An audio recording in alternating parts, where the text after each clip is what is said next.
Həmçinin Saməd olan Rəbbimiz səbəblərə də möhtac deyil. İnsanlar nəticə üçün səbəblər tuturlar. Nəticələri səbəblərə bağlayırlar. Səbəbsiz insanlar nəticə əldə edə bilmirlər. Çünki insanlar səbəblərə möhtacdırlar. Allah isə səbəblərə möhtac deyil. O bir işin olmasını istədikdə ona yalnız ol deyər, iradə edər və o da olar. İzə aradə şeyən ən yəqulə ləhu kun fəyəkun. O bir şeyin olmağını istədikdə ona ol deyər, o da dərhal olar. Samədin səbəblərə ehtiyacı yoxdur. Biz məxluqların, biz kasıbların, biz ehtiyaclıların səbəblərə möhtacı vardır. Allah Saməddir. Heç nəyə möhtac deyildir.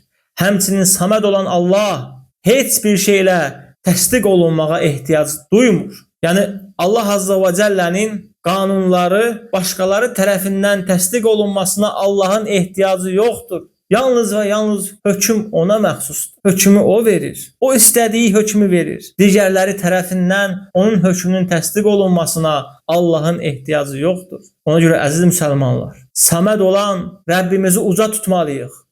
Allahın isimlərini öyrənməliyik. Hətta ona gözəl ibadət edək, onu sevək və onunla qovuşmağa salih əməllər hazırlayaq. Bizim Rəbbimiz nə gözəl Rəbb.